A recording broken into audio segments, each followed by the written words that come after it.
Performance Policy Committee. The meeting today is open to the public. Please note, though, that appendices to items 11 and 13 are not available for the public and press because it contains exempt information, as described in paragraph 3 of Schedule 12A of the Local Government Act 1972 as amended. If members wish to discuss the information, we will need to ask the members of the public and press to kindly leave for that part of the meeting, and we will halt the webcast. The meeting today will be webcast, and the recording will also be available for people to view later through the Council's website. It's also possible that Sheffield Live TV will record and rebroadcast this meeting. We have received 2 public questions. Please can I request that mobile telephones and other such equipment are switched to silent mode so as not to disturb the conduct of the meeting. There's no fire test planned for today. If there's an emergency evacuation, please take instruction from the Town Hall staff. The assembly point is in Tudor Square. So for the benefit of the webcast, can each member of the Finance and Performance Policy Committee introduce themselves? I'll start with myself. I'm Councillor Mike Levery, member for West Ecclesfield Ward and Deputy Chair of this committee. Councillor Gareth Slater, Saudi. Good afternoon, colleagues. Councillor Eldod from Manor Castle Ward. Councillor Mary Lee Darnell Ward. Hello, Councillor Procurement for Eth Park Ward. Good afternoon, I'm Marianne Elliott, Green Councillor for Gleadless Valley. I'm substituting for Martin Phipps today. Thank you. And Douglas Johnson, Councillor for City Ward and Chair of Housing. Martin Smith, Lib Dem Councillor for Dore and Totley. Glynis Chapman, Councillor from Hosborough Ward. Can the officers at the front introduce themselves, please? David Hollis, General Counsel. Philip Gregory, Director of Finance. Mike Jackson, Chief Operating Officer. Rachel Marshall, Principal Democratic Services Officer. Thank you. We'll move to item 1, which is apologies for absence. We've had apologies from Councillor Zahir and us, and Councillor Mary Lee is substituting, and Councillor Martin Phipps and Councillor Marion Elliott is substituting. Item 2, exclusion of the press and public. So as I've said before, appendices to item 11 and 13 are not available to the public and press because it contains exempt information. If members wish to discuss the information, we will need to ask members of the public and press to kindly leave for that part of the meeting, and we'll halt the webcast. On to item 3. Do any members wish to declare an interest in any of the items of business on the agenda? And if so, please ask them to refer to the item of business, state whether it's a pecuniary or personal interest, and outline the reason for the declaration. Councillor Johnson. Yes, thank you. On item 11, I should point out that SYAC, South Yorkshire Afro-Caribbean Centre, is in my ward, and I have in the past been contacted by them about granting a lease, which is a subject of this issue here.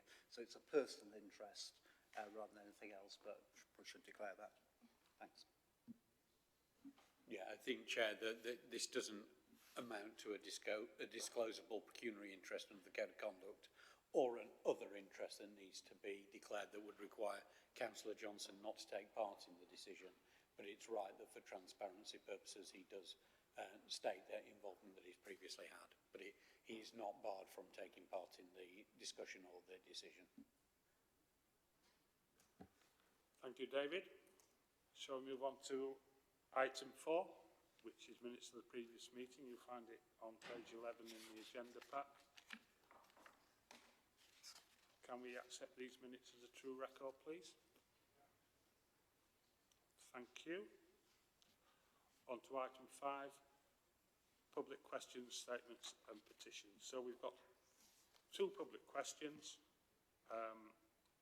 And could I start by asking Martin Pickles, who's here, to ask his question, please? Okay, I'm Martin Pickles. Sorry, Martin. Can you come up to the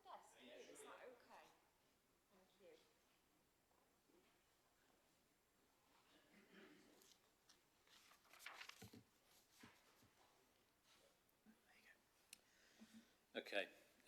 I'm Martin Pickles, one of the complainants regarding the tree protest undertakings. I rejected the council's apology and strongly disagree with VWV on issue 3 of their report. The update for recommendation 8 in the action plan, appendix 1, shows the apologies have been delivered. This may give the impression all the complaints have been settled. In the interests of transparency, please could the Finance and Policy Committee document how many of the complainants' apologies have been accepted or are unresolved? Thank you, Mr. Pickles, and thanks for your question. Of the 4 complaints we've had, 2 have been agreed and been issued with apologies based on the findings in the report. We believe a third person doesn't wish to pursue an apology on the findings. In your case, as you're aware, an apology was agreed and issued last year. You've subsequently rescinded acceptance of that apology and helpfully explained your reasons for doing so. I know you've been waiting for a reply to those points you've raised, and the General Counsel will respond to you this week. Thank you.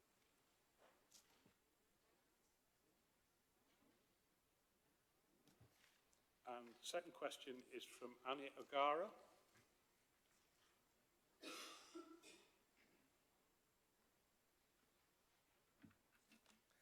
Hello, thank you. The revised ethical procurement policy raises expectations with regard to the discretionary exclusion of companies directly contributing to or profiting from unlawful occupation and exploitation of contested territory or systematically engaging in violations of international humanitarian law for profit. Reference points for judging such unethical business practices are the UN, the ICC and others.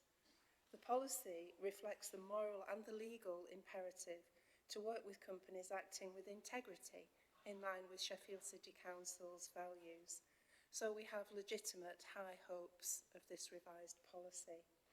However, we spent many months some time ago pressing for discretionary exclusion powers to be used, only to be seriously disappointed by the final obstacle, which was a legal opinion presented in writing, which we were not allowed to ask questions about, take notes from, or indeed have a copy for reference. We cannot have this again because it shatters trust and confidence. So the 3 questions: are there legal barriers not spelled out in the policy which would prevent the wholehearted application of the discretionary exclusion section referred to above? Secondly, if so, can we have these in writing? And finally, can we please meet with the head of procurement to discuss the all-important implementation phase of this policy, which has raised the expectations of so many campaigners for justice? Thank you for your question. The policy operates within the framework of the law, which requires a stepped process. Specific consideration, including, in appropriate instances, a report and an equality impact assessment, which is an EIA. This means it's not possible to give a general summary which predicts its application in all cases. However, the Council is committed to applying the law around discretionary and mandatory exclusions and the policy, if adopted. The report also describes the monitoring of the policy to the Council's Performance and Delivery Board and providing an annual report to this committee. The Head of Procurement, Glenn Swaby, will be happy to meet with you and to discuss how the policy will be implemented, and I can arrange to pass your contact details to him for that purpose. Thank you.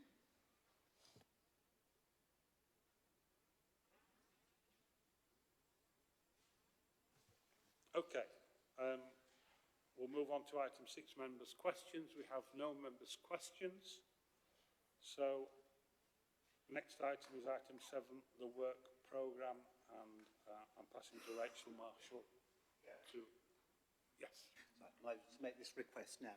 Can I ask, in view of the question just asked, can I ask that the item on ethical procurement, which is item 12, is brought up so that we deal with it straight after the work programme, in view of the questioner being here and I think having to go off in reasonable time in accordance with school hours. If we're happy to do that, it'd be really nice to do that. I'm happy to move it up the agenda. Are all the members content with that? I'm seeing nods, yes. So we'll move it up to after the work programme agenda. Thank you. Thank you, Chair. Good afternoon, everyone. The work programme is laid out from page 23 onwards, and at the top of page 24, there is a set of recommendations there, 1 to 3, that we'll be asking you to agree to today. I would like to draw your attention to page 26 under section 4, of which outlines the proposed additions and amendments to the work programme since the publication of the agenda last meeting. So you will see there that there is 4 new items that have been added on.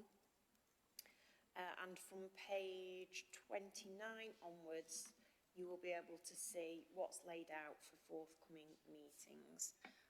And that a June meeting has been slotted in, but I would just like to point out there that no specific date has been agreed yet, because that will follow after the AGM. That obviously is all out there for you to discuss, and if you want to bring anything up that you think would be beneficial to add to the work programme, that's open to you. I do believe David Hollis would like to speak about a potential item that's been added to that, and then we can pass back to Chair. Thank you. Yes, thank you, Chair. So on the agenda today is an update on the action plan in relation to the VWV investigation. That does show that there are some items still outstanding on the action plan, and therefore I'm proposing to add a further update back to this committee when hopefully all of the actions will have been completed. If we can just perhaps add it on to the work programme with a date to be confirmed, but with a backstop date of, I think one of the final things is to be done within 6 months of the new municipal year. So if we give it a backstop date of then, but if things are completed earlier, then we can get it on an earlier agenda date. Thank you, David. Councillor Slate. So just regarding the second one of those on there, the business rates discretionary rate relief policy, I believe the information for that came out yesterday. Is a March date realistic? So that was my first question. And then, is there a hard date for when it needs to be presented by?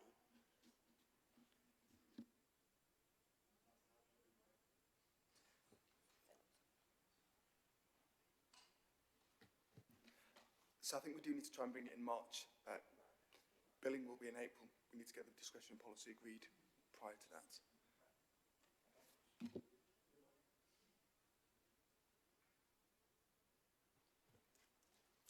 Okay, no more questions on the work programme. So can we move now to item 12, which is the ethical procurement policy? And I believe Robert is speaking to this, and Glenn, thank you.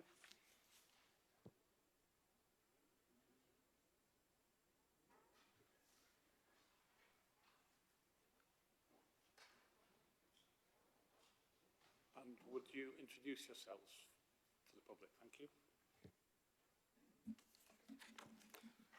Afternoon, committee. My name is Glenn Swaby. Paul Rayton, Procurement and Supply Chain Manager. Hello, I'm Robert Parkin, Assistant Director for Legal Services.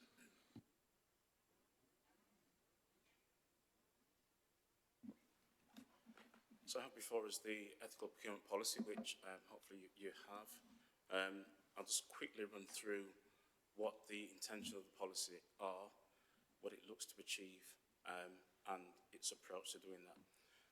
So the ethical procurement policy sets out how the Council will ensure that all purchasing, commissioning and contract management activity is carried out fairly, transparently and responsibly, while supporting the city's strategic goals. It replaces the current policy to reflect major developments, including the council plan that we currently have, new city goals, publication of the decarbonisation route map, the new Procurement Act 2023, the updated National Procurement Policy Statement, and the Council's new Modern Slavery Statement. Policy supported by a strengthened ethical code of conduct for suppliers also. Policy also applies to all procurement and commercial activity, including grants and concessions, irrespective of value. Due diligence must be proportionate to value and risk, and will therefore be most relevant to high value and above threshold procurements. The policy places particular emphasis on supplier exclusion, an area of significant interest to elected members and public. Implementation of the EPP will also require and reporting to the committee with the most material impact expected in relation to exclusion decisions. In terms of engagement and consultation, the policy has been shaped by extensive engagement, including with a local supply base, local VCFSE organisations, the Diverse Business Advisory Board, council officers, and public consultation via the Have Your Say platform.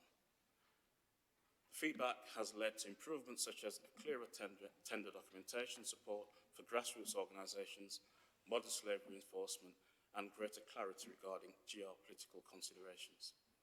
The policy is structured around 4 pillars, and there's ethical procurement, people, prosperity, and planning. And this aligns with the Council's existing strategies around the policy helps deliver priorities within the Council plan, including a creative and prosperous economy, caring inclusive communities, and a greener, more sustainable Sheffield.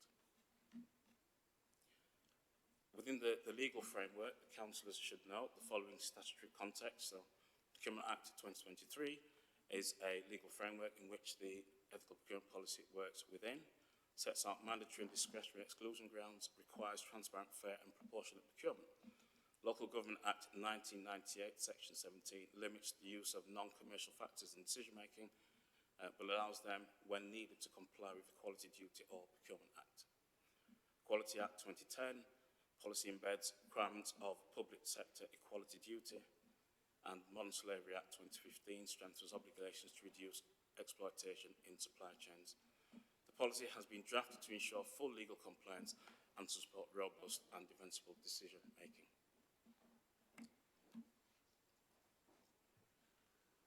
Thank you, Glenn. Any questions, members?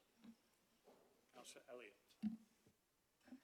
Thank you, Chair. And I just want to start by thanking everyone who's worked on this revision, officers, and I think there were quite a few members in the working group as well, and it obviously is very much needed. I think back in 2022 when I was on this committee, I was pretty horrified that the banking services contract with Barclays had been renewed and not been picked up.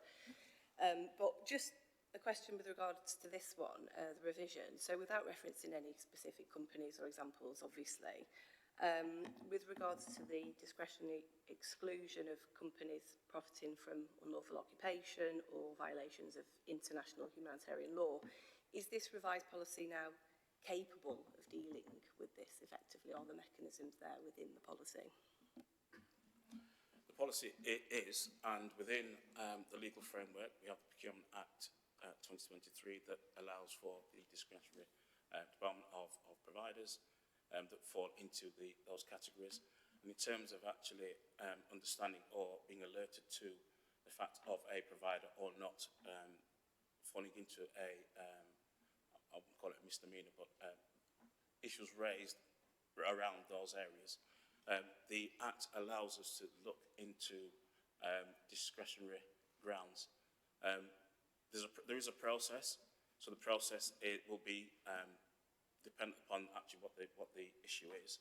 Actually, the process is first asking the provider, seeking information from the provider in terms of what they have done and what they are doing to mitigate the issues, if they are mitigating those issues.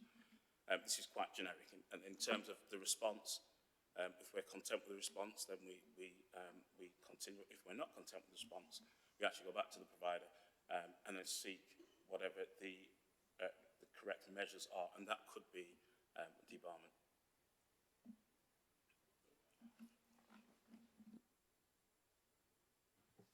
Thank you. Councillor Slater. Thank you for this. It's been a long time getting it to here, so thank you very much for getting it here. Just one question, one point, I guess. The question first, on the modern slavery side of things, I presume any supplier we're looking for would have to demonstrate that through their supply chain. It's not just at the sort of contractor level, it would be any subcontractors they have as well. And then the second bit, the point was just good to see on the benefits of buying local, that we've got that included and that we can see the social and economic value of that. So part of the policy actually is an attempt to get further into the provider supply chains to actually help to expose where these issues may be. And so as we work with the modern slavery policy as well, the two policies actually work in tandem to hopefully highlight where those issues are and actually take measures to actually eradicate them.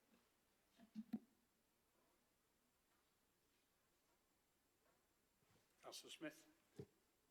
Yeah, thank you, Chair. Thank you for the paper and presentation. I just wanted to get a bit more information, please, on the mechanics of how it's going to work. So a potential issue is found. You've gone back to the organisation to seek clarification. You receive that information. Could you give us a bit more detail on what happens next? Where is the decision, or who takes the decision? Just how does it work in practice? Thank you. So in terms of once we are at the point of evaluation, so we evaluate that there is or isn't an issue, and let's say for sake of argument that there is an issue that we've spotted, it is then asking those questions. So each issue is actually taken on its own merits. There isn't a sliding scale. We did look at trying to implement something that was quite robust in terms of a sliding scale. Actually, when we tested it, it didn't quite work, and so we're using one case law, so if there's existing case law there to support us, but also using the impact of the issue and the mitigations that the providers put into self-clean. Now, if they haven't looked to self-clean, and there is no intention to self-clean, and so we have to give the opportunity for that provider to self-clean. If they're not willing to do so, then we take the measures to actually look at exclusion. Thanks. Yeah, just to supplement that. No, Glenn, I think, covered the ground comprehensively, but just to sort of fit it into my language, which from the legal perspective, given this is sort of fairly highly wrought stuff, it might assist. So there are a number of grounds for discretionary exclusion, and I think the points that we're settling on here and discussing are around ethical standards. That's the language of the legislation. It broadens the position that the new law, historically, the legislation has focused on activity within the EU and actually specifically within the UK as well. And this can look at activity in any part of the world. As Glenn says, there's a process which will need to be defined, and it may be that there's more detail looked at in specific instances. But broadly, there's a process of verification of a concern. So a factual check, seeing if there's a sort of prima facie first case to look at. Then there'll be an assessment, and it may be that the complexity and the subject matter means that assessment and report is carried out by a specialist. And so that might take into account, for example, the judgments or pronouncements of international bodies of specific competence and expertise. The law requires that self-cleaning, as it were, is a possibility of economic operators. So it might be that there has been something that's occurred that has brought attention to the issue or action or activity. But the law requires that if appropriate self-cleaning has occurred, that they've taken steps to remedy the issue, compensation, replacement of personnel, or changing activities. Then that may mean that actually the final analysis, which is the wrap-up point, I would say that's likely to be in the form of a report to the decision maker. The decision itself is not one that's reserved back to committee. As we know, the committees make decision on commission activity. The procurement activity itself rests with officers at the appropriate level under delegation. I think that the main point is that appropriate expertise will be acquired at the right stage. So we'll have an appropriately clear framework and we will refer to an appropriate expert who will look at evidence, currency, i.e. self-cleaning, and then there will be a report that brings points together. Thank you. Thank you. Councillor Dodd? Thank you, and thank you for all the work that's gone into this. I know many officers and members of the public and community organisations have worked closely with the councillors to try and develop this revised policy, so thank you to everyone for the contributions that have been made that have put it into such a good place today. I think it's brilliant to see that we've put so much attention into this in supporting Sheffield businesses. There's a lot in here for both our small and medium-sized enterprises and for our voluntary and community sector, many of whom are quite heavily reliant on council business as part of their business model, and many of whom provide really valuable services to our residents. And all too often it can be possible in nationally competitive tendering processes for them to lose out for one reason or another. So I think this is really, really positive that we've introduced the flexibilities available to us to make sure that the council's valuable needs are met by Sheffield's own voluntary and community sector and small businesses. And similarly, it's great to see that we've taken steps to ensure as far as legally possible that all of our providers are meeting the ethical and environmental standards that we would expect of them, including embedding our net zero ambitions across our procurement agenda. So thank you very much for the work that's gone into it, and I hope that with this we will be able to build on the success of tripling the number of the proportion of the council's business that goes to local businesses as we have done since 2021, and there's still further to go, so that would be great to see. Thanks. Thank you. Councillor Johnson. Thank you very much. Yeah. Sorry, I've got the sun in my eyes, but I'm not going to complain this year. It's really nice, it's warm. I actually wanted just to say a big genuine thanks to everyone who's worked on this, and particularly the officers. And I think for all of us, it has actually been a really interesting learning journey and thinking about what we do, what we can do, and why. And I say that because it's literally been 10 years that we've been asking questions about this. And I checked back, and it was actually the meeting in November 2016 of the Overview and Scrutiny Management Committee, as it was at that time, when I started asking questions about the ethical procurement policy on a date when we had petition and public questions on that same matter. So it has taken a long time, but in that time, as Rob has said, the law has changed, and there's more scope for that. But I think it is, I just want to say it is important because, of course, although we often say the council has no money, the council has a lot of money and spends a lot of money on behalf of the people of the city, and the people of the city have a genuine concern about how that money is spent and whether we spend it on the right things and not on the wrong things. And that's essentially what ethical procurement is about that reflection.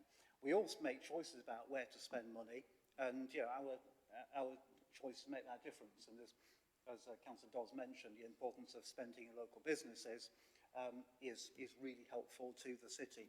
But of course, we have big communities in the city, and the communities in the city come from all over the world. So as again Rob said, we can look at conduct of organisations right across the world, and that is relevant. You don't have to be born in the city to live here, and it would be remiss if we didn't use those powers, because it would let people down, and it would let down different communities in disproportionate ways. So I'm really pleased that we've managed to address how the approaches of the Equality Act fit into this. And I think it is perhaps a novel area in a way, because I've got a particular interest in the powers and duties under the Equality Act because of my background.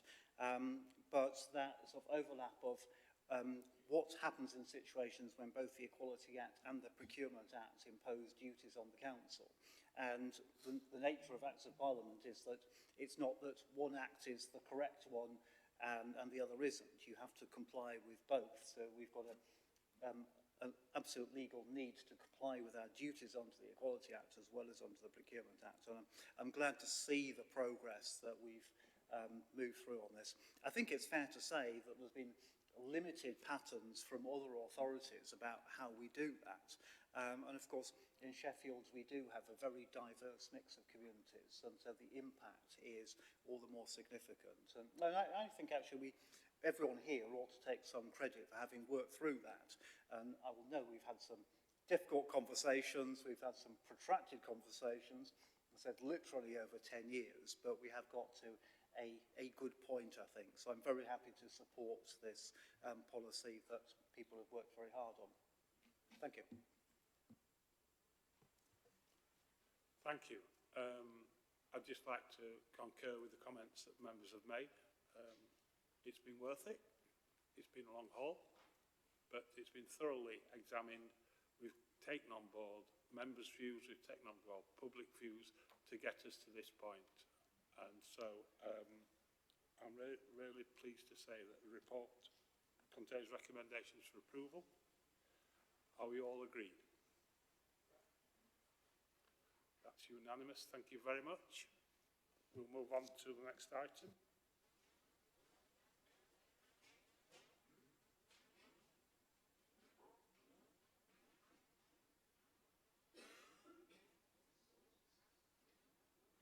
Okay, item 8.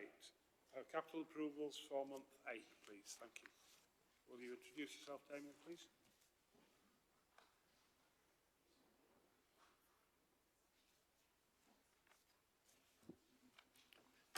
Hi, I'm Damien Watkins, I'm the Finance Manager in the Capital team, just to present the changes proposed to the capital budget that have been brought forward into the approval cycles this month. Let's take it by committee order as usual. On transport, regen and climate change, feasibility spend of 40k on making permanent a cycle filter at Alma Street. Feasibility work to be undertaken to establish the cost of a scheme that will eventually be part funded by a developer in the area. So this will give us the cost to enable us to establish that contribution. Solar for schools is sitting under transport, regeneration and climate change because it's the utilisation of the Sheffield Climate Bond or the Sheffield Climate Investment. So that's £1 million plus 366k of our own local renewable energy fund, aiming to install solar PV on 26 schools. We'll be procuring a supplier who will manage the installation of the solar panels and then a power purchase agreement with the schools that will provide the income to repay that climate bond. The largest item we've got on today is TCF City Centre, or the Transforming Cities Fund. It's put in a further 30 million to give a total budget of around 34 million into the Transforming Cities Fund City Centre scheme. This is supporting the development of the city centre, focusing on the provision of significant public realm improvements, creating green spaces where people wish to stay and congregate in the city centre, as well as introducing some improvements in walking, cycling and pedestrian improvements. We've included Appendix 3, sort of a pictorial map of that scheme as well, given its size, so hopefully members have had a chance to look at that and can have a look at more of a pictorial reference of that scheme. Abbey Lane Crossing, we're putting in an additional 404k of actual active travel funding that's been sourced, and that's to enhance an existing scheme that was in development to improve pedestrian access to Ecclesall Woods at Abbey Lane. The City Centre Connection Scheme at Castle Street is to provide safer and more accessible crossing facilities to the new Castle site that's been developed. It's an increase in budget of 348k to allow us to request a detailed design, which will release approximately £1.7 million, which is the budget for the full scheme. So this additional development funding that's been secured from the city region, from the combined authority, will allow us to place orders for statutory works, get on with the detailed design and instruct some early works to make sure that meets its deadline. The A625 Safer Roads scheme, we secured a 1.4 million in total from the Department of Transport. This is an additional 330k to complete the detailed design of the scheme and establish its final costs. Also under transport, we've got Burngreave Accessibility Link. So this is similar to the Castle scheme. We've got additional development funding from the combined authority to improve walking and cycling links in the Burngreave area. This will get us to that stage where we get to release the full funding for the scheme. which will involve the delivery of the elements at Rock Street and Nottingham Street and allow design work to progress on the other elements, which we will then deliver when further funding becomes available. Under Community Parks and Leisure, the family hubs which have been established, we've had additional capital grant funding for the current year provided by government. That will provide minor upgrades at various family hub sites across the city. The Hillsborough Outdoor Hub is just recording a 180k loan that is no longer required by the developer of that facility. It was going to be provided as part of the capital programme, but alternative funding was sourced, and so that's no longer required. At Mount Pleasant Park, we're adding additional public health funding in order to be able to deliver a scoot track as part of that development. And at Cartonell Park, an additional 110k to reflect all the current funding we've received, and that will allow us to do the work to progress a bid for some Veolia funding, who require us to have had tender returns in order before they'll award any funding. So we're just putting in what we have so far. We would expect at final business case stage to be coming back and showing additional funding to deliver the full scope of the scheme. Under housing, we are putting in additional 193k to extend our stair lifts contract, which is for bespoke stair lifts. We're getting it to a point where it's an additional year on that contract, so that it is then running concurrently with our standard stair lifts contract, so the two can be reviewed together at the next review and tender point.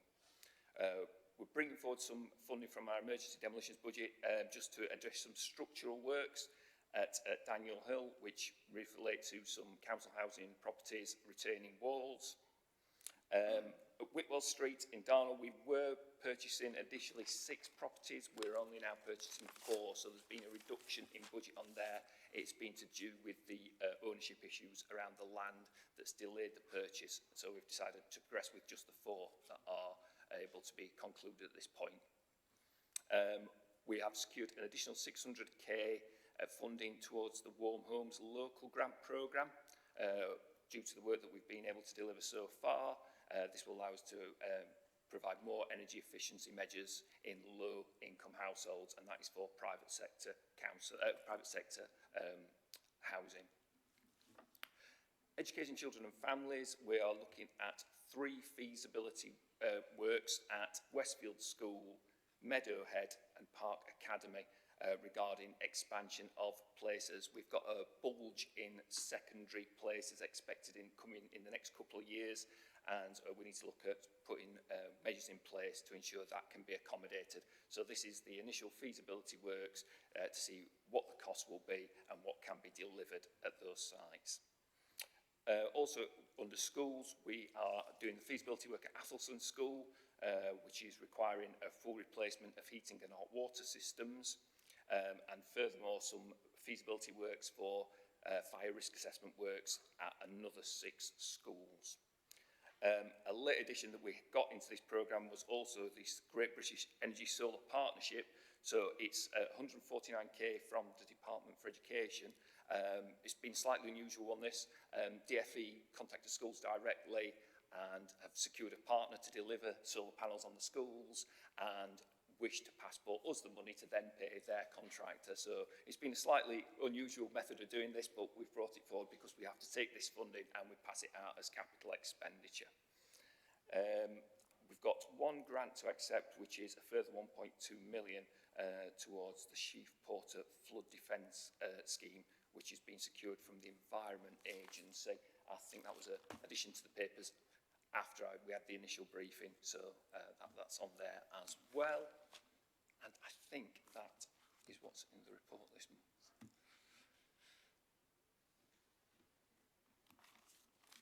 Councillor Smith. Yeah, thank you, Damien. I'm always impressed when you get through all of that programme. So, just a couple of questions and comments. Page 42, the Abbey Lane crossing, just as I know it's on the boundary of the ward that I represent, but that's long overdue, and we're really, really glad to see that one coming through. It's going to be very popular. The page 40, the Transforming Cities Fund, There's also a diagram on page 73. I couldn't work out whether that means the design's changed or why the diagram was in there. Yeah, I think I just included that as speaking to colleagues previously, in previous briefings we did, for instance, on the Darn-Lattercliff scheme, just included that just as an easier reference, because when we brought the Darn-Lattercliff one through, people asked that, could we see something pictorial around that? Then the more substantive question was around the Castle Street project. I certainly had a chuckle when I saw the comment that the MCA wanted cost certainty. I would all quite like that, wouldn't we? Yes. What do you mean by that? So do they have tighter cost targets than we do, or does that mean they were questioning the accuracy of previous figures? No, it's what they've moved towards more of a change their sort of business cases. They want more money spent up front, so that and actually probably to get those tender prices back before we go back for our final request for grant, so that they can then say, yeah, well, we're pretty confident that that's what this is going to cost. It's just their element of trying to get as much certainty as they can around their programme. So we're going to further into detailed design and early works in order to be able to try and establish that, and that's what they've requested as part of their business case process. So if that delivers greater cost certainty, why don't we do it? That is effectively what we are doing now in order to be able to secure this. So it often depends on where we've got funding to be able to deliver the level of work that's needed to get to that stage. So in this case, the MCA are releasing development funding to allow us to get to that stage. So often it will depend within a scheme where the funding is coming from, as how much we've got at this point to get to certain positions. So it's starting to work quite well, I think, coming through this way with the city regions. It allows us to, like I said, get to that point of what the total cost will be a bit more easily, and it having been funded, which is, again, very useful. Okay, thank you very much. Thanks, yeah. Thank you. Councillor Chapman. Thank you, Chair. Yes, 2 points here. Page 44, the A625 Safer Roads. In total, you're spending over 500,000, £500,000 just to complete a design. Seems an awful lot of money to complete a design. And the second point is page 46, Family Hubs. I'm aware that the council has 7 family hubs around the city, but there are lots of volunteer family hubs. Have these volunteer hubs been advised that there is funds available that they can put a claim in for? On your second point, I did ask that question as a result of one of the briefings we did before, and I was told yes, that funding's available to all the hubs. Right. Okay. On your first point, I've got a colleague from Transport who should be able to answer that point. So I've introduced myself. My name is David Whitley. My job title is Transport Programmes Manager. So yeah, the 500,000 in total. Damien's right in terms of it covers some of the design again to get back to cost certainty. But there are a number of other factors included in there. We are very much a traded service, so there's costs associated with with staff within my team. We also have communication, costs of communication and engagement as well. As many other, along with many other factors, including traffic surveys. So it doesn't just cover the design stage, but the design is a significant part of it. So through our project's life, it is designed to different levels of detail at different gateways that then come forward to this committee for approval. And the detailed design phase tends to be the most expensive, on the basis that it looks into the greatest level of detail, including 3D. So and what's under the ground as well, rather than early on, it's a little bit more of a what might be possible, which we more often than not call like a concept design stage. Thank you. Thank you. Councillor Johnson. Thank you again. Yeah, just a few things. So there's a lot of really pleasing stuff in here. Just starting with the first one, actually, I've got a question. Whilst you're on the spot, David, the Armour Street closure, this is the one in Kelham Island, I was talking before about how long things take to happen. This is one that, again, literally have been talking about for 10 years or possibly more. I will say that, this is an example of a good project where just this last weekend I was getting good feedback about, the benefits of the road being closed off outside the Fat Cat and, really contributing towards the environment that makes it pleasant to be there.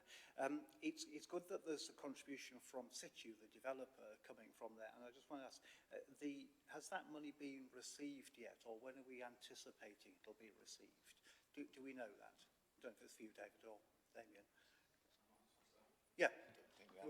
So Damien's absolutely right. There'll be a contribution, but the contribution actually comes through in a slightly different way. So it's a Section 278 agreement. So they're actually required to do certain works that we will tie into to maximising the value of any money spent in that area. So unlike a Section 106 through the planning rules, it's not actually money that is at this stage. It's not actually money that they are expected to pay us. It's us tying in with works that they need to do anyway. So instead of them doing the work and then us changing it, we're working together to make sure that we try and get it as right as we can in the first instance. But Damien's absolutely right that the value is particularly in terms of the uplift of materials in that area, it comes through the Section 278 agreement in terms of the developer has to pay for it rather than us. Does that help, Councillor Johnson? That does help. So it's a contribution in kind and in materials and in collaboration. Right, okay, that's really good. And then just a couple of things on the transport side. I mean, it's really pleasing to see for the work on, I suppose, access to Martin's Ward across the road at Ecclesall Woods. It is a good thing, even if it means that Martin can get out of his ward now. I'm not sure. We can maybe come visit him. But it is a really good thing just to see that access to nature there. So that's really pleasing. And then also with the other major interventions. So I have to say, it's really good to see the intervention in the city centre. And again, just yesterday I was looking at where the Surrey Street area's been opened up and people can now see what's coming out there. And actually see the fruits of, the degree of hardship that people have been through in getting to that point. So I was going to say thanks for that. My last question is just on the flood defence thing. So it's obviously good to be receiving grant and aid from the Environment Agency on that one. Just my concern is about the status of the project overall. So this is the major flood defence scheme for the whole of the Sheaf and Porter from Dore to the city centre. I'm just aware that the government's been cutting back on funding for new flood defences, and that seems like a bad step backwards. This is one of the schemes that's been impacted by that. And I just wonder if we can say anything about the certainty of that project and where we are with that. So I perhaps wasn't expecting this sum of money to come through at this point, as there's lots of stages of Environment Agency funding. Are you able to say a bit more about that, and what sort of security does that give us that some work will go ahead? I don't think I can give you any security on that particularly. I mean, I would have to speak to the project manager, but the provision of this funding is an indication within the Environment Agency's processes that they are wishing to continue funding the development of this scheme. Where it eventually lands in terms of the final amount that they decide to allocate for this scheme is not something that I've any knowledge on at this point. What I would say is obviously we've got some funding from the Combined Authority as well as the Environment Agency, so we're showing a willingness to match fund as well. But yeah, I can't give any guarantee on that. It is just at this point we need to be in a position. The more robust and more developed a business case we have, the greater opportunity there will be to secure funding, and I think that's been the key driver for trying to get hold of that additional funding. Okay, no, I thought I'd ask you that question first of all. I just think it's something maybe this committee needs to keep tabs on, because it's a major scheme that affects, a lot of the housing developments, a lot of the infrastructure, because of course the sheaf runs alongside major roads and the railway, and it's about infrastructure there. And I think really the problem we've got is there's a mismatch in the dialogue between different government departments. So we've got DEFRA that supervises the Environment Agency, Department of Transport, and then MHCLG that's interested in house building. And none of them perhaps see eye to eye, but that has an impact on the work that's being done, which are long-term projects in Sheffield. So I'm thinking maybe we should record that we should possibly come back to this in terms of performance monitoring, or alternatively flag it up with Transport, Regen and Climate Committee. Not sure which way to go is best on that, but just highlight as an ongoing issue.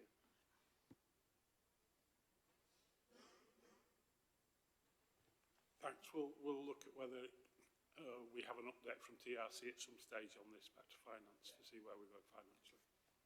Thank you. I am aware that they do flood defence updates to TRC. I can certainly remember a couple of reports. So again, I can try and pick that up with the project manager on this. Find out when the last update was, and we can circulate that if that's to members of this committee, and find out when it's expected next. If you could take that back, that'd be great. Maybe we just note in the minutes that it's something that we think should be monitored if everyone's happy with that. Great, thanks. Councillor Dodd. No, that's all right. Thank you, and thanks for this report. I wanted to touch on the Solar for Schools scheme, as this is the first time that we're making a decision related to the Climate Bonds initiative, which seems to have been a huge success. We got kind of filled the bond, as it were, in, I think, record-breaking time, demonstrating the interest that residents and non-residents alike have in investing in Sheffield and making sure that we can do the net zero projects that we want to, which is brilliant. And this is our first kind of allocation of that bond, as I understand, and it's fantastic to see that we're kind of building on the recent investment by the government in the Great British Energy Scheme, which one of the schools in my ward, Prince Edward Primary, has benefited from, where they've got solar panels that I think have already been installed. I'm going to see them next week, so we'll hear back from them about how much that's meant to them and the benefits that's been able to deliver, which I'm really pleased to see that we'll be rolling that out more widely in Sheffield and get a whole another tranche of schools able to benefit both from the kind of learning opportunities of having solar panels, but perhaps more significantly the financial stability and the predictability and the cost savings that they'll benefit from. My question was that we're putting in obviously £1 million of the local climate bond, but an additional 365 of council funding, and I understand that the bond is repayable to the bond holders, if you like, and they'll get interest on that, which is the whole point of that scheme. Is the internal funds similarly repayable, or is that a grant to enable the work to take place? Thanks. No, yeah, so the what's classed as a local renewable energy fund was a decision made a few years ago to ring fence a certain amount of the community infrastructure levy that the council holds for investment in climate improvement projects. So no, it's not repayable. It's just part of a wider allocation that we will use towards various projects. So this is, for instance, a project that could have been funded entirely from that, but with the ability to lever in other funding as well, it leaves more of our own funding to plug those gaps where it perhaps else it can't be secured. So no, the 333 is not repayable as part of this. It's something that could be looked into, but yeah, I think it was a decision around looking at the treasury management of it overall and actually making a contribution from the council's own local renewable energy fund towards this scheme as being appropriate as well. Thanks, that's helpful to understand it. I noticed that it also says that the project has the potential to generate a surplus. In effect, that could be the repayableness of the grant that we're originally giving in. Would that surplus be similarly invested in net zero projects, or does that go back into a wider pool? No, that's certainly intended to be reinvested into net zero projects. Thank you. Councillor Slade. Yeah, it's regarding page 52 on the stair lift side of things. So I was just wondering, some of these I assume are due to the location of the stairs being awkward or whatever. So when we're reviewing this, do we look at if the new versions of standard stair lifts would work as opposed to just instantly trying to put in a bespoke one. Yeah, as I understand it, the plan from the housing service is to review whether we can procure more efficiently, if you like, and establish a single contractor that could do both, or look at other options. So at the moment, I said it's just meeting the duty that we need to be able to put these in for another year, and then I think it's about just trying to look at a more effective procurement when the next opportunity arises to look at both contracts together.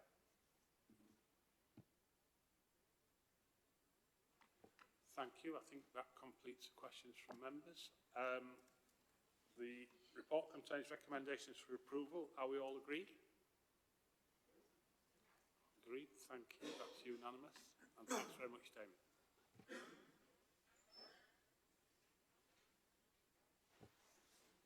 We'll now move on to item 9, which is the 2025-26 Q3 budget monitoring, please.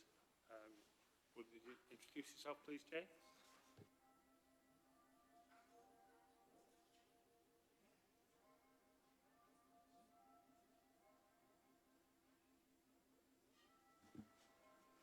Hi, I'm Jane Wilby, Assistant Director of Finance and Accounting. Today I'll provide an overview of the 25-26 Q3 budget monitoring position, highlighting the headlines, the key movements since Q2, the main drivers of pressure, and actions underway to manage the position through the remainder of the year. The paper sets out the in-year revenue position with detailed budget monitoring in Appendix 1, capital programme monitoring in Appendix 2, Treasury position in Appendix 3, and collection fund in Appendix 4.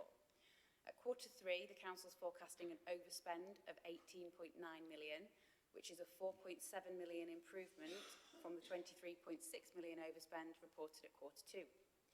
The improvement reflects stronger corporate controls and significant progress in SEND transport and a more stable position in children's services and homelessness services. So whilst this does show a clear improvement in the direction of travel, the overall position is still worse than anticipated when the budget was set, and continued discipline is needed throughout Q4. In adult social care, this remains the most significant pressure, with 30.4 million overspend at Q3, slightly worse than Q2. This continues to reflect demand and care purchasing costs alongside some slippage in complex savings programmes. Recovery is being overseen through an improvement board, with the Q4 focus on increasing reviews, tightening forecasting, and strengthening the understanding of baseline costs. Finance teams have been undertaking some detailed work to unpick the budgets and the underlying cost drivers, which is fundamental as we begin to layer on the transformation activity next year. This puts us in a stronger position to monitor the delivery and track that run rate and the impact of the change. In children and families, we're forecasting a 12.3 million overspend, which is a small improvement on Q2.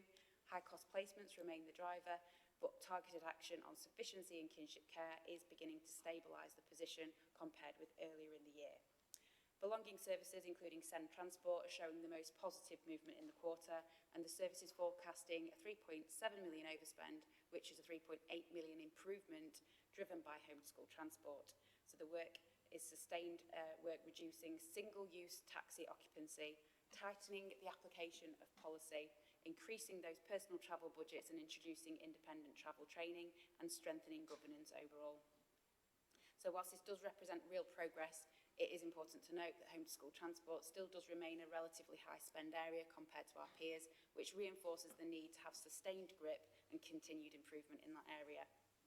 In housing and homelessness, it's broadly stable at 2.1 million overspend. In supported exempt accommodation is 3 million, and temporary accommodation 2.1.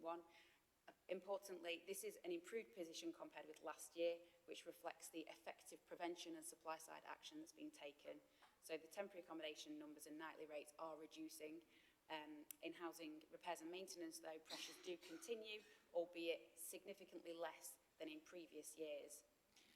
Turning to savings and controls, the approved budget included 58.5 million of savings for 25-26, and at Q3 we're forecasting a £44 million delivery against that. So that's a 14.5 million shortfall. So slippage is concentrated in adults and children's services, where those complex transformation programmes are requiring longer lead-in times, and many of those savings are expected to deliver next year rather than being lost entirely. Corporate mitigations, totaling 22.8 million, have been applied to the Q3 position, and it's supported by organisation-wide spend controls, which were introduced in September. Recruitment controls and vacancy management and reduced discretionary spend are all contributing to the position and have had a tangible impact on the in-year pressures, which include 3.9 million saving on salaries and a £650,000 saving on discretionary spend items. The impact of these controls on services and teams is being actively reviewed, and a deep dive is underway to ensure that those controls remain proportionate, operationally sustainable, and don't create unintended pressures that would undermine delivery or performance. Strong savings delivery remains critical as we look ahead to 26-27, and the Future Sheffield programme relies on moving away from short-term mitigations and controls towards sustainable, recurring savings underpinned by transformation. Maintaining the grip this year is therefore essential to create that financial headroom needed to support delivery next year. Appendix 3 goes through Treasury Management position, and Treasury Management is forecasting a 1.7 million underspend, which is largely driven by an early loan repayments, which has generated £700,000 saving in year. We've also got strong cash balances, so we're benefiting from interest rates, and so we're avoiding new borrowing in a high rate environment.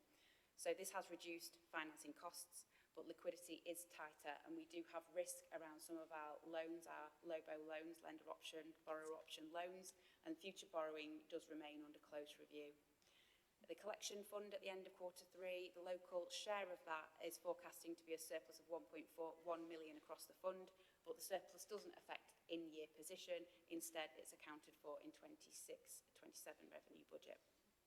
In summary, the Q3 position shows clear improvement with a 4.7 million reduction in the overspend since Q2, reflecting those stronger controls and a more consistent corporate grip.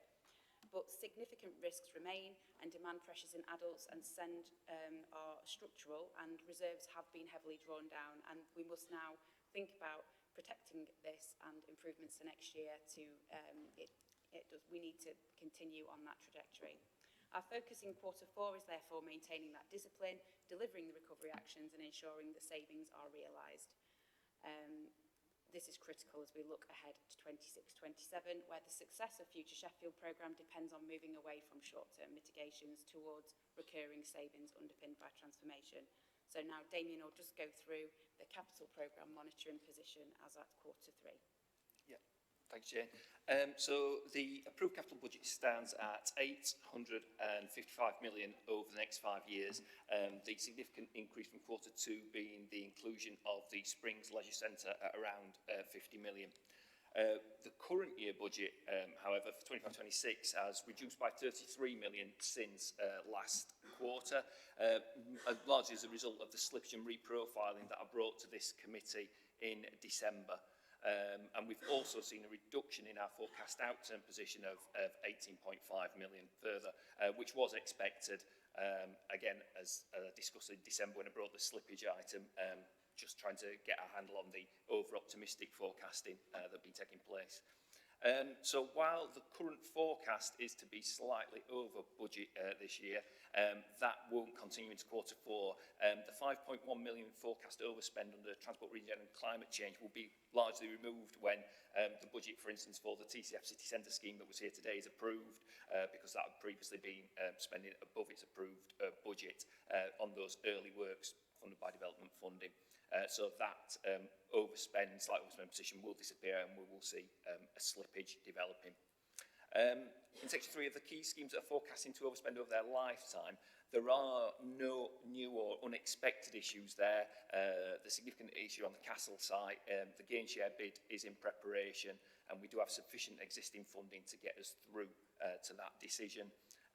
In terms of the GP hubs ones which are on there, I've been involved in some recent conversations which indicate there's going to be a potential 1.2 million additional NHS central funding for those hubs, which means we won't need as much underwriting from our colleagues at the ICB. And just to mention, we referenced the contingency in the stock increase programme around the Newstead new build council housing that's coming on, need another 2 million. The contingency that we've got within the stock increase programme is around £17 million, so it is completely fundable from that. And as we move towards, I think, a stock increase programme that is going to be more around acquisition rather than delivery, there will be more cost certainty at an earlier stage around what we're going to be spending in that programme. Forecasting accuracy by is still an issue, but grant payments to third parties and purchase of properties continue to make up the biggest element of that, where if for some reason an acquisition doesn't complete, you can be looking at £5 million that you forecast to spend in 1 month. It just doesn't happen. The other one, and like I say, other ones being grant payments, where we might have agreed for a school to deliver a certain item and they've not been able to continue and deliver, so we've not paid the grant payment. So it's not always our delivery that's causing that slippage. There's a lot of complexity around, like I say, acquisitions and grant payments, but equally some of our own schemes are slipping, and although it's not currently forecast, I would expect to see slippage at the end of this financial year, probably around 30 million, I would say, on the budget as it stands. Although I would say that the overall position will be improved from last year, because at this stage we'd already reprofiled a lot more of the budget than we have done this year. So I think what we're seeing is an improved position. I did have a meeting with project managers with CDS, Capital Delivery Service colleagues, just to emphasise the importance of getting these forecasts right. So we're taking those actions, and we'll be continuing to try and do that. And when we get to year end, we'll again be looking at the budget going forward into 26-27, making sure we get that as accurate as possible. But yeah, currently the position being really one that not one that that's unexpected. There will be slippage in that programme. In terms of the risks that I've got on there, well, I mentioned the CRSTS and the TCF schemes, the transport schemes. There is some time limit on that funding, which is under negotiation with the combined authority. So I think that sort of issues slowly being mitigated, because some of the contracts we had through are showing that flexibility in the timescales already. So I think we can feel a lot more comfortable on that one. In terms of the schools, where I've highlighted some issues, the condition funding on the estate, that's just going to require keeping an eye on. We get approximately £4 million a year, so we're just going to have to continue to look and prioritise, and it might mean that if an issue arises at a certain school, we may have to delay another improvement somewhere else, but that is being kept under review. And at the moment, while we've, like I said, committed 2.8 million more than we've currently received, we've got 4 million coming in next year. So what it is, it's about planning that work in and knowing what we want to do, ready for when that funding drops, which we should get the announcement in spring for 26-27s. The high needs, capital and basic needs funding, I suppose I've got those on there. These are really high level estimates at the moment. You might recall from the approvals, we're looking at like 3 expansions of secondary schools. So once we do that feasibility work, we'll start to get a much better idea of what the actual costs are going to be for those schemes. And that'll start to clarify that issue and see if there is an issue or not. But at this point, we're looking at those high level figures, looking at a slight shortfall on those. And it's the same on the SEND schemes at the moment. It's quite a lot of high-level estimates, but it's just being aware that there might be pressure on those schemes. It's getting into that feasibility work that's going to resolve that for us. Yeah, and I think in terms of the corporate estate, I think that's something that most people are aware of. The accommodation review will be key to that and getting us to a corporate estate that's manageable. But again, it's just on my capital report as identify that there might need to be funds found at short notice, maybe if there is a failure somewhere.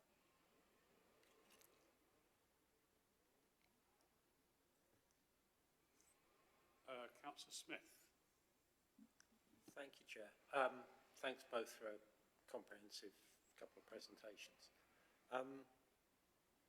On the revenue or non-capital side of things, I was struck by your phrase, strong corporate grip, which is delivering quite substantial benefits. I was just wondering, with a perhaps slightly more pessimistic hat on, what's the biggest risk to the improvement programme on non-capital spend, please? Thank you. I think it's always challenging to maintain focus on budget delivery. The kind of we tend to see throughout the year, it's difficult at the beginning of the year to forecast the out-of-home position to the end of the year, and then we can see some of the risk unwinding towards the back end of the year, typically is what we see. But the beginning of the year was a very, very difficult position that we found ourselves in. So the organisation did have to react quite boldly and strongly with that, and I think the corporate controls that have gone in place from September really kind of set the tone in terms of expectations on spend from budget managers and services in general. And the review that we've done on that has kind of, including undertaking some kind of stakeholder analysis and interviews really on the impact on services, largely it's been well received in terms of, you know, people understand that actually they do need to focus on their budgets, and it's a basic thing that, you know, budget holders and budget managers need to maintain sight on that, and it's not something an add-on to the job, it's a fundamental core part of the role, managing services. So the biggest risk is taking our eye off the ball, I'd say, on that, and not maintaining, you know, the focus on budget delivery in general. We've got a lot of savings programmes that are going on in the organisation. We've got a few areas that have slipped, as we reported today. The savings delivery has not been as strong this year. We've seen it at 75%. In previous years, it's been higher than that. So we've got some slip savings that we're carrying through into next year. And on top of that, we've got a very ambitious transformation programme with Future Sheffield.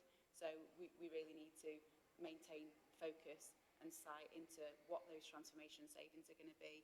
The Q4 position generally, as I said, we've only got that, you know, 1 quarter of actuals left to hit. So we've got 9 months of actual data now. So the risk in terms of where we're going to land feels less at this point. So realistically, we should be looking at delivery plans for next year on all those transformation projects and maintain that focus in terms of where we've got some strong budget and financial management disciplines that are happening in services. Thank you. Thank you. Nobody else seems to have any questions. I've got a couple. Damien, the DFE funding. So the condition funding sounds to me like we ain't keeping pace with what we need to get, because we seem to be spending ahead of it from what you said. So just £4 million. So do we have a sense of what we do need to keep pace with our schools? Because clearly we've got an ageing stock.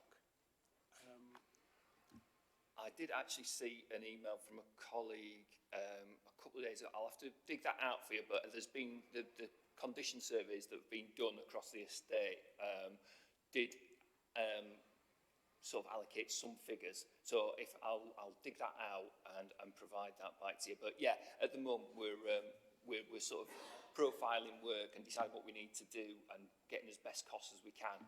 So like I say, we're committing my 2.8 on what we know we've got so far, but there will be another 4 million that will drop in and 4 million next year. So, but at the moment, yeah, it is a case of managing within what the government is providing at this stage. Although I think there was recently an announcement of additional funding for condition. I think it has been recognised, but it was just a global figure for the country. We'll have to see how that pans out to Sheffield, you know, in the detailed allocations. Off the top of my head, I think it was another 700 million, I think. But yeah, I'd have to go back and check that. Okay, thank you. And you said DFE high needs. You said there was a slight shortfall. What's the slight shortfall?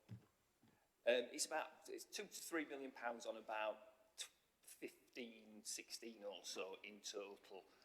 But that again, that's based on very high level estimates at this point. It's about getting into the detail of that. And I think it's probably worth noting that I think there's a report going to Strategy and Justice Committee about additional funding. There were going to be two new schools built. I think that's not going forward now. There's going to be a provision of funding to us instead to allocate those places or create those places where they are best needed and probably more in localities. So that needs to be factored into this as well. So that will be additional funding on top of what we've already received. I would expect another announcement of high needs capital general allocation as well for this coming year. So that will probably eliminate any potential overspend there at that point. Lovely, thank you. And just to comment, I mean, I'm really pleased with the SEND situation. We look like we've now turned a corner and we're heading the right way. Not just in terms of financial, but things like travel trainers are now starting to have an impact. And it's so vitally important that, particularly in the 16 to 18 age range, that those children or young men and women are capable of independent travel. And this is what this is all about. So we're really getting the right signs in this committee that the money's been turned around, which means the children and the young people are being turned around as well in terms of independent travel. Thank you. So, with no more questions, this report contains recommendations for approval. Are we all agreed? We're all agreed. Thank you very much.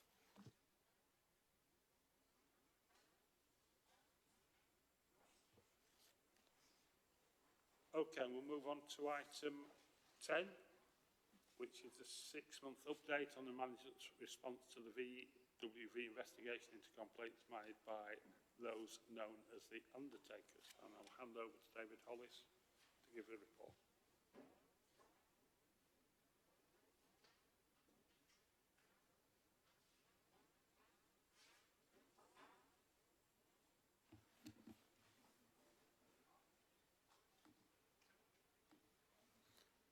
Thank you, Chair. I'm not going to go into the background around this report in detail. Did that in the meeting in last July when the committee approved the action plan itself. But briefly, this relates to a follow-up matter from the street tree inquiry. There were 4 complaints from before the inquiry that were considered after the inquiry reported, as some of the matters in those complaints were not fully addressed in Sir Mark Lowcock's inquiry report. VWV solicitors undertook an investigation on behalf of the council into those complaints, and the council accepted the findings from that investigation report. The recommendations that were approved by this committee were around the action plan to implement those recommendations. And this report updates against the action plan to date in line with the request to report back after 6 months. The appendix shows the progress. It is colour-coded. The colour coding shows it's green where an action has been completed, or where the actions to completion are already implemented, but the action is either ongoing or will be implemented soon. Yellow shows where those that require further action for implementation, but they are on track to be delivered soon. I'm not going to go through each of the actual items in the action plan, but just to probably mention a couple of those that are yellow. The first one is around customer service. The council has recruited to a new role of Head of Customer Experience. Lily Hall has taken on that role, and she's working to get the work aligned to our future Sheffield programme. The timescales for getting the reporting around the metrics on complaints has taken longer than was originally thought it was going to do when the recommendations were approved back in July last year. But it's very much active work and a priority for the council around this. And I understand that the Performance and Delivery Board actually considered some reporting on our complaints this morning as well. So hopefully that one will be concluded very soon. The other one is the LGA self-assessment. That was undertaken by new Assistant Director. The new Assistant Director is in post, but had quite a lot to get up to speed on. In particular, the reason why this was reprioritised was in relation to the fact that we are subject to a boundary review, and she was undertaking a lot of the work in relation to that, in particular the work around the council size submission. That was a lot of background data to gather and submit, so that's why that one has been reprioritised. That's actually got the longest date for completion, particularly to allow that report then to be taken to Audit and Standards Committee after that work has been done. As I said when we did the work programme item, we will bring a further report back to this committee to show when all of the actions have been completed. I don't know if there's any questions in respect of any of the individual actions, but I hope that the report and the progress to date gives assurance that the progress that was expected of this committee is being met. Thank you, David. I've got no questions from members, so can we move to the recommendation then? So the recommendation is that we note the delivery against recommendations since the approval. We monitor the delivery of the outstanding recommendations, and we note that an update on completion will be provided to the 4 individuals whose complaint led to the investigation. Are we all agreed? Okay, thank you very much. Thanks, David. We'll move on to item 11, which is establishing lease agreements to various properties, SYAC and Sheffield Technology Parks. Thank you. If you can introduce yourself, Peter, that would be great. Good afternoon. Can you move Damien's name card, the one next door to you? Oh, sorry. Thank you.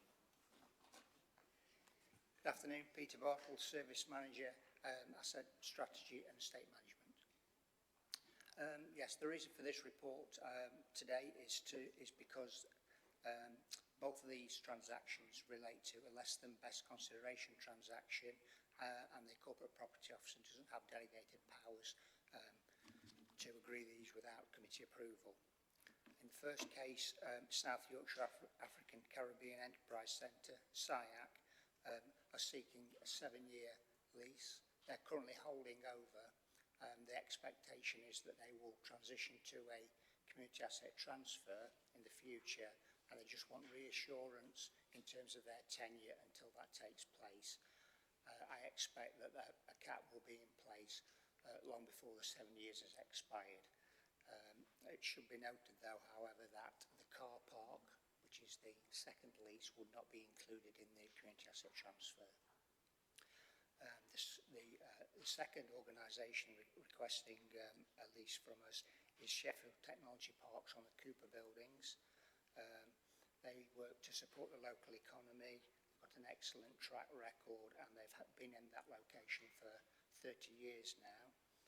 Their lease ends at the end of this year, and they've requested a 125-year lease to be able to continue their good work in the city, working with Business Sheffield, and that would allow proper capital investment into the site and would increase confidence with external investors from that point of view.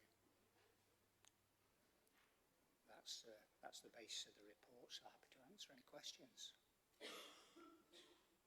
Councillor Smith.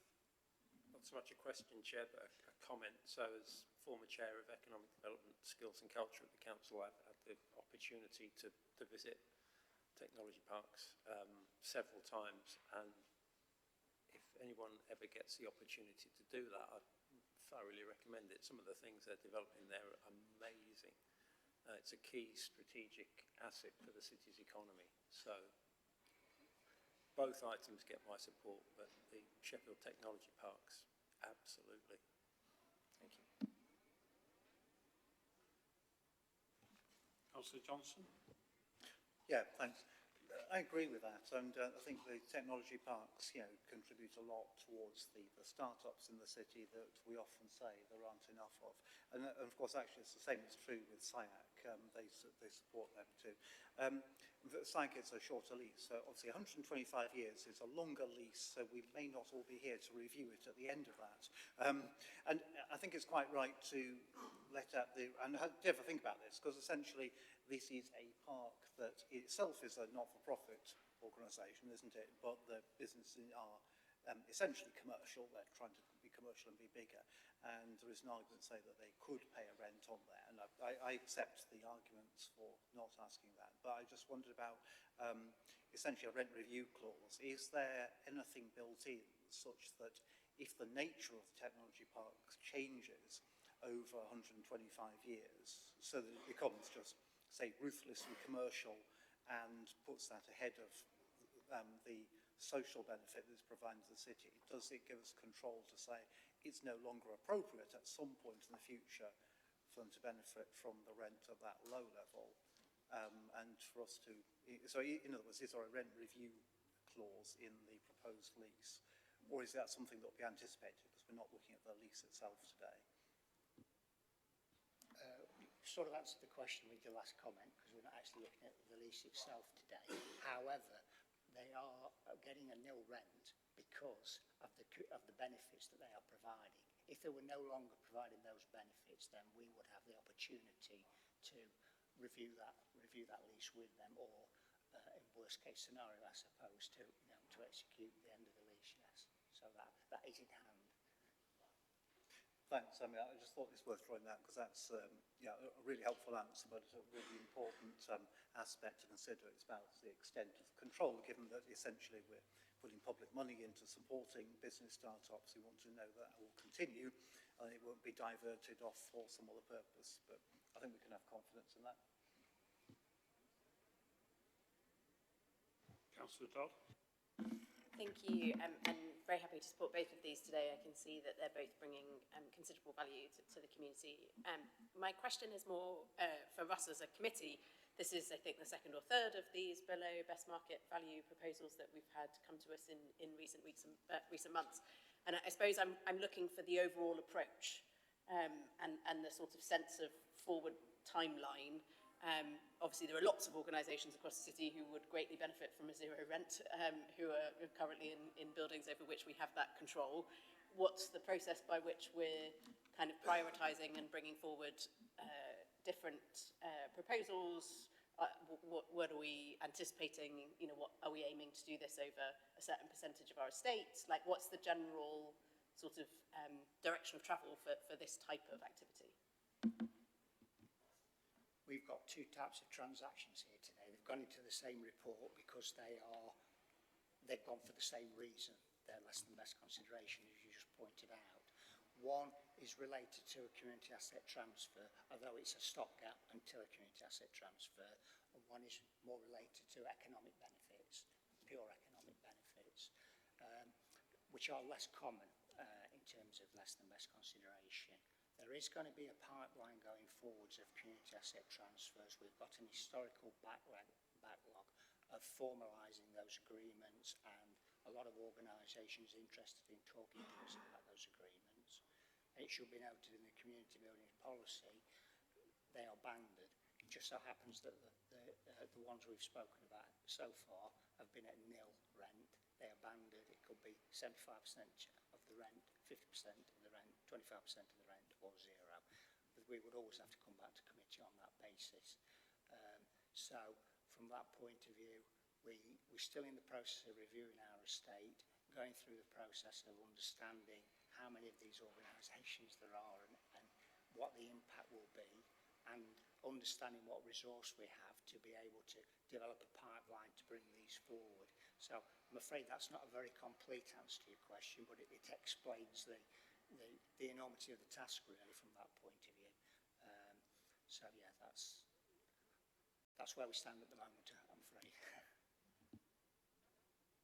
Thanks, that's helpful. Perhaps it's something for our work plan, perhaps in sort of 6 months' time, appreciating that you said there's some work to do to get us to this stage, but I would certainly appreciate a bit of an overview of which buildings / organisations are we looking at, appreciating there'll be some kind of commercial sensitivity in that, and what's our kind of projection of where this is going to take us in the next 2 to 5 years, for argument's sake. So perhaps if we can have a knowledge briefing in our work plan on that, that would be helpful. Thanks. Yeah, that's fine. I anticipate having that done within the next 6 months in any case, so happy to share it, yeah, and that'll give us some certainty on the way forward. Thank you. Okay, thank you. Can we minute that then, please? We're going to have a follow-up knowledge briefing on this. Okay, there's no more questions. Now, in terms of SYAC and Sheffield Technology Parks, there's a number of recommendations made to this committee. Are we happy to accept these recommendations? All agreed. Thank you. That's unanimous. Thanks for coming, please.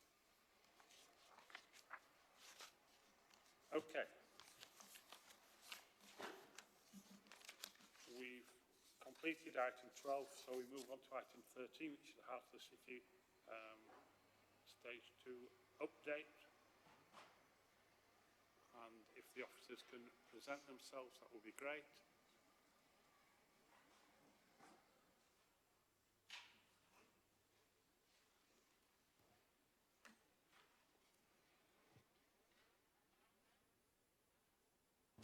Thank you, Chair. I'm Sean McLean, Director of Regeneration Development in City Futures.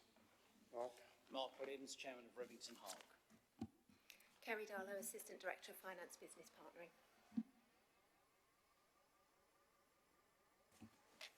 Do you want to start, Chair? Yes, thank you, Chair. So the report provides committee members with an update on the financial position of the Heart of the City project, including the impact of current lettings. It seeks approval to reallocate the surplus capital budget to support the remaining development and fit out of unlet units. It also requests authority for officers to investigate and adopt a policy of retaining the units in a special purpose vehicle to maximise commercial opportunity and potential to provide an attractive option for disposal or investment at a later date. And finally, it seeks approval to procure partners to provide asset and ongoing property management services for the estate. I'll cover a general overview of the project.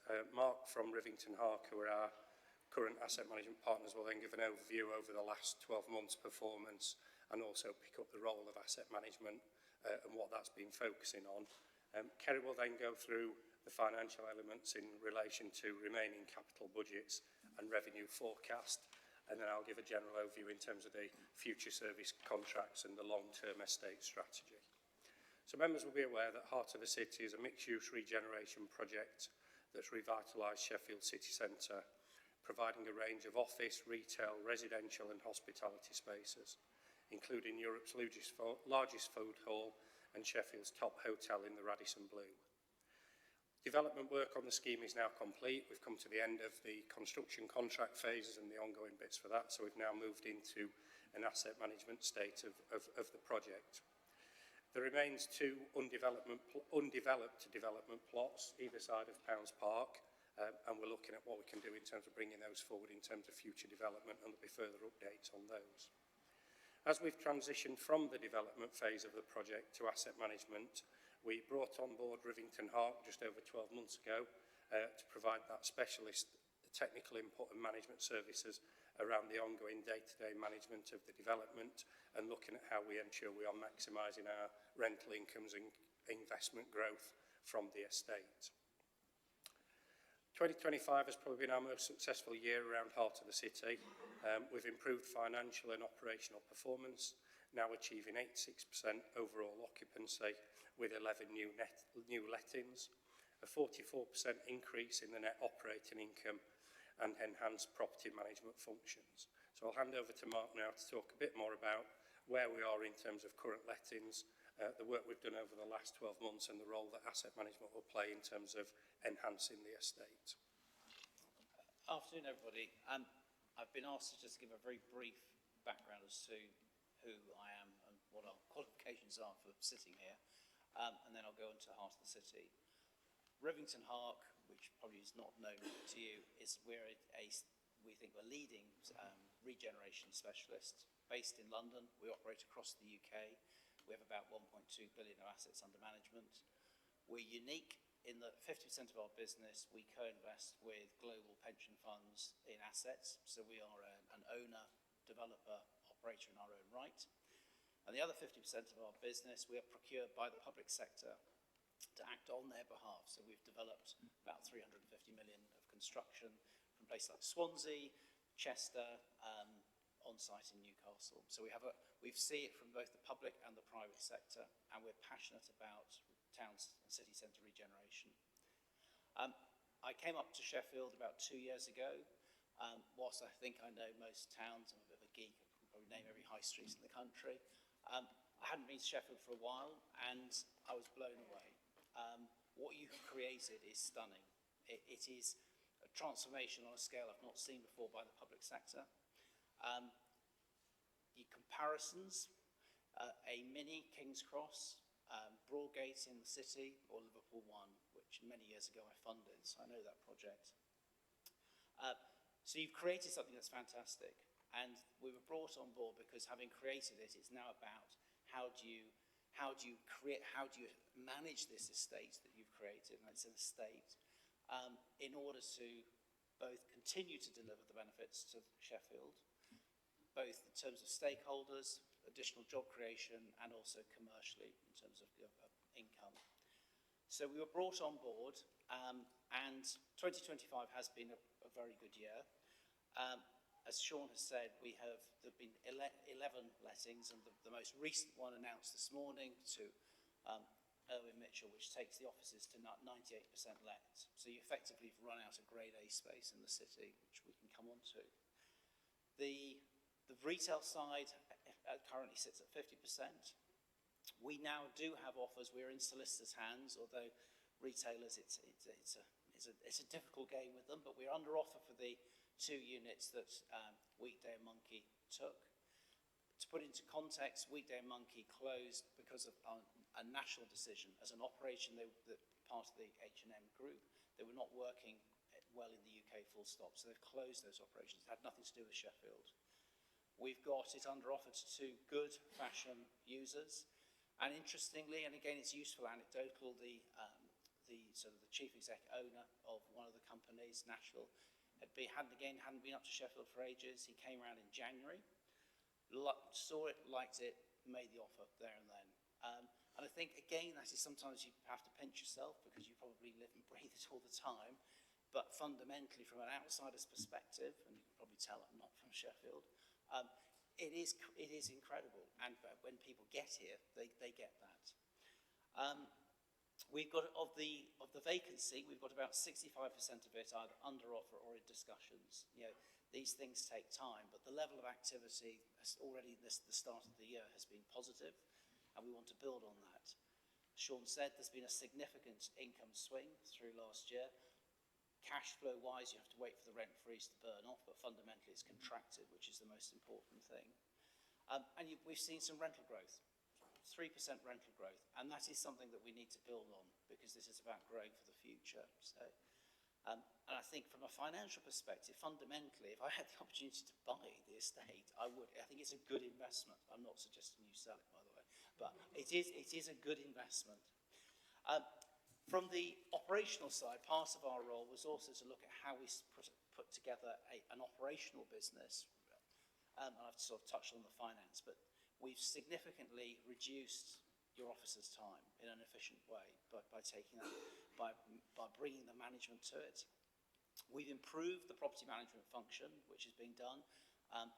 We have an estates manager that's appointed on site, and if you've not met him, Gareth is very, very enthusiastic and is making a good contribution.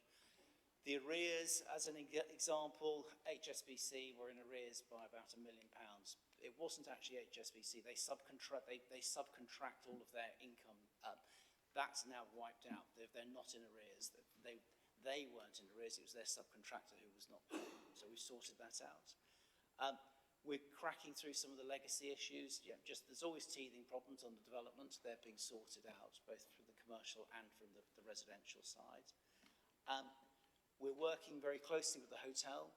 The Radisson, as a hotel, is absolutely smashing it. Their room rates they're the highest room rates in the city. What's interesting is that when you put on events as a city, so for example ice skating, we can see the direct impact that has, because we can see it in terms of the room rates, the occupancy, the food and beverage expend. So the more you do as a city, you're actually clawing it back through, but one route is through the hotel. And we're now seeing other hotels in the city increasing their room rates. So the room rates are not being driven down, they're being driven up, which is a good positive sign.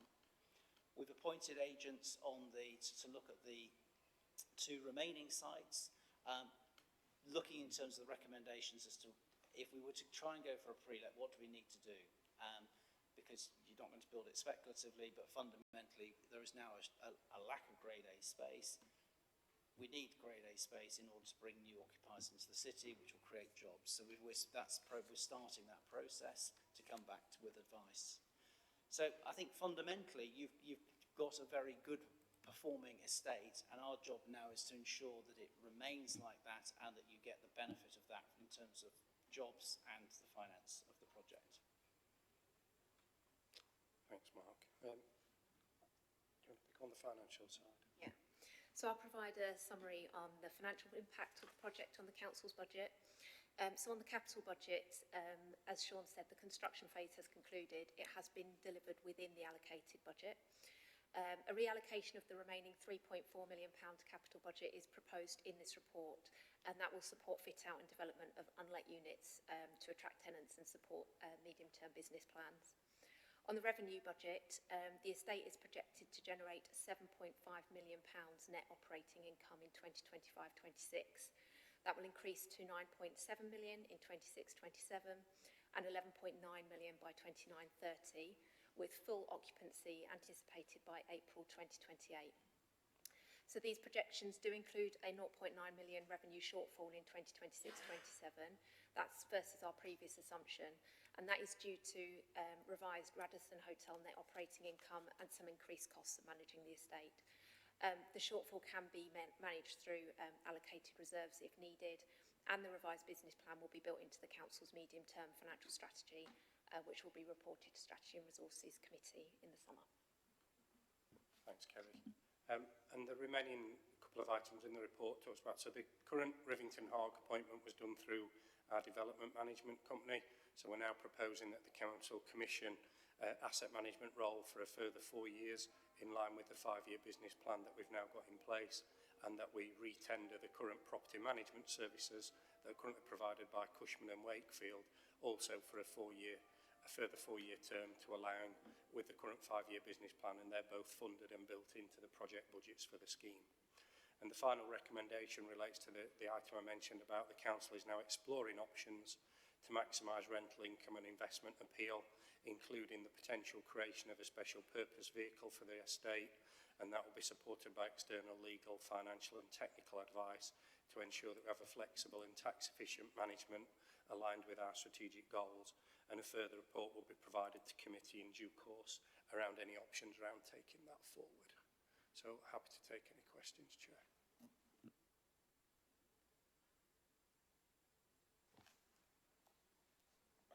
Thank you, Sean and team. Please note that we have got some closed appendices, so if you want to ask a question on that, then you need to indicate so, and we'll do it at the end of the open questions, if that's okay. So we'll start with Councillor Smith, please. Thank you, Chair, and thank you very much for the report. It's been a while since I've been to Regen Board, so I'm aware of some of the background. The one thing I just wanted to ask about was on the revenue budget. So if I summarise the rest of the report, office space has gone really well. Retail, food and beverage, less so, but improving.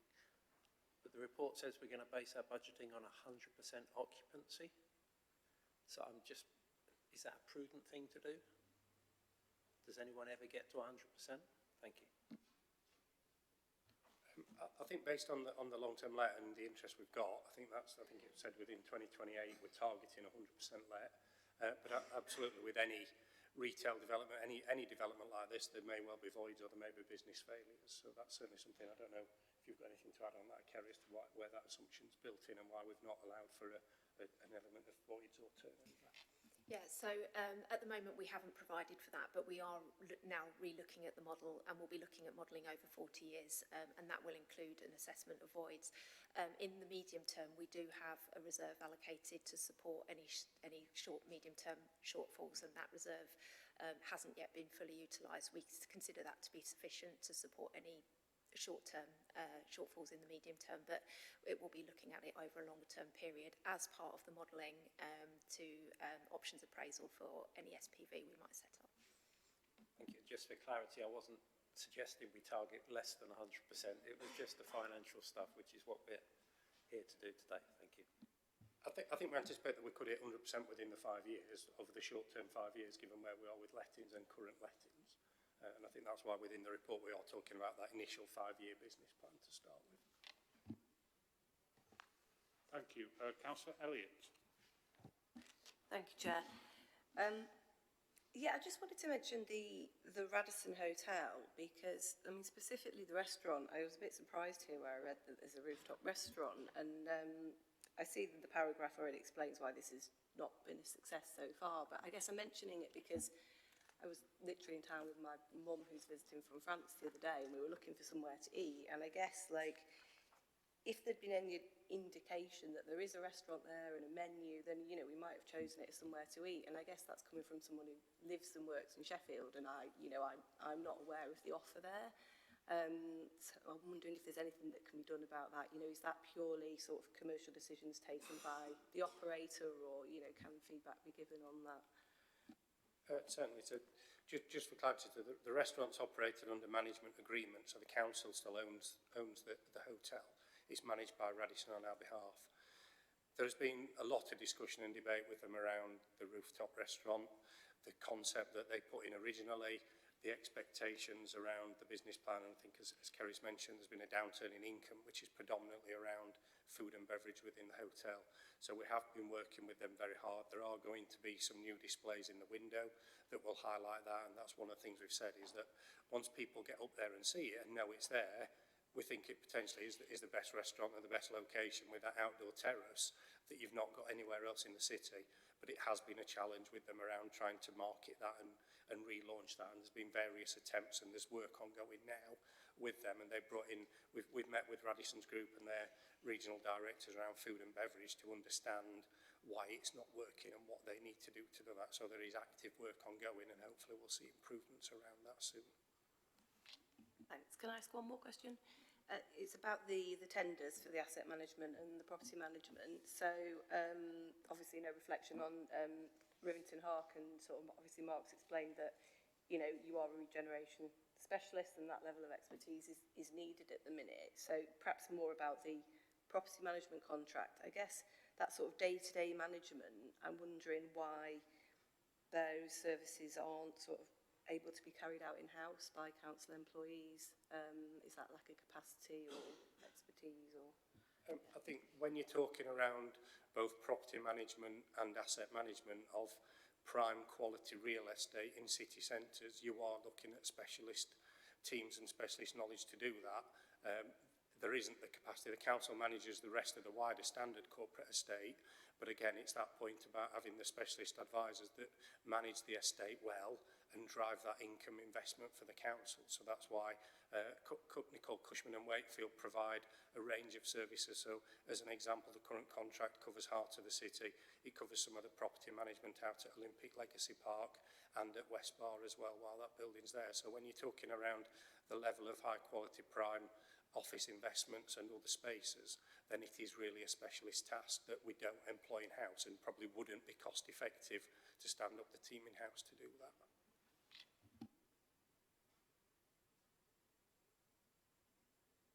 Councillor Dodd.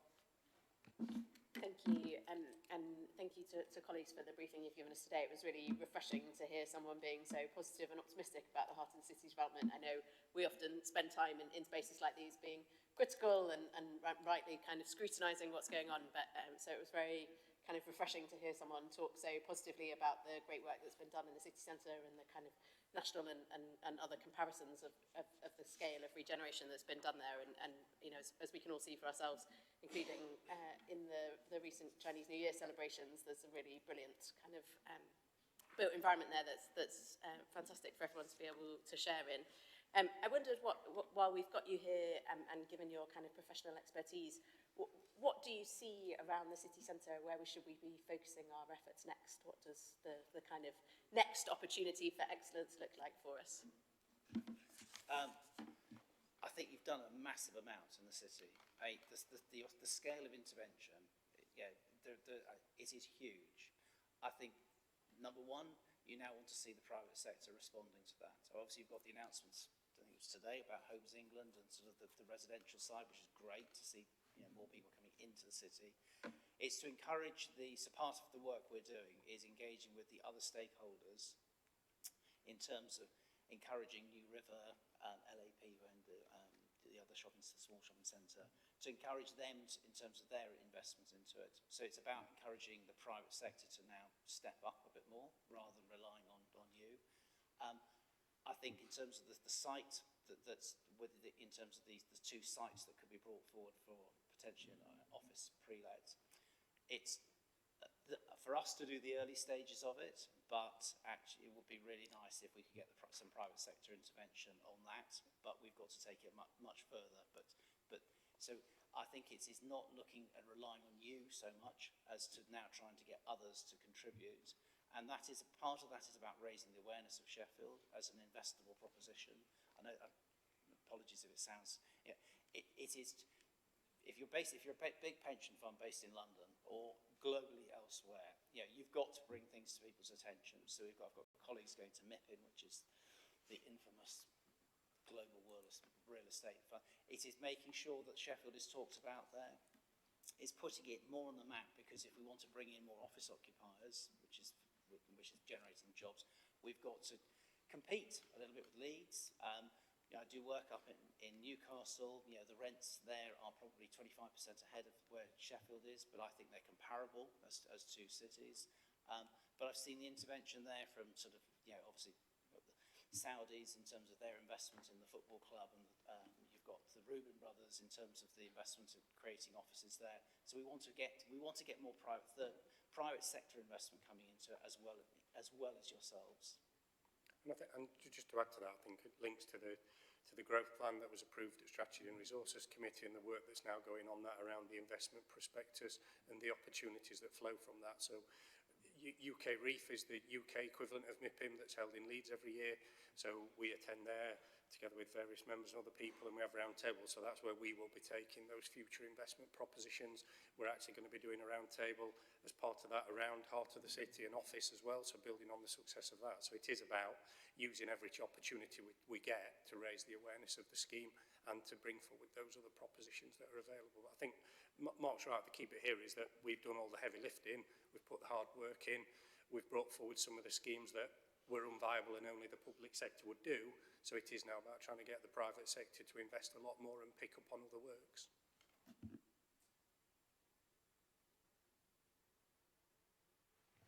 Okay, we've no more questions. So can we move to the recommendations, please? I'll just read out the 6 recommendations before we go to make our decision. So first of all, note the scale and impact of the Heart of the City 2 estate, the successful delivery of the capital works to budget, and the successes of letting activities made thus far. Secondly, approve the allocation of the remaining approved capital budgets as per Appendix 1. Thirdly, note the updated business plan and the impact on the 26-27 revenue budget. Fourthly, approve the commission of an asset management services provider for the Heart of the City 2 estate via direct award. 5, approve the commission of property management services via an open tendering process. And finally, note that officers will explore the creation of the most appropriate vehicle to maximise rental income in the scheme and provide an attractive proposition for investment into this vehicle as part of a potential long-term disposal plan, and approve the commission of financial, legal and technical advice necessary for that work. A further report will be provided to the committee at a later date. Are we all agreed on these recommendations? All agreed. Thank you very much. That's been agreed. And I think that concludes the business of today. So thanks, members, and have a good trip home.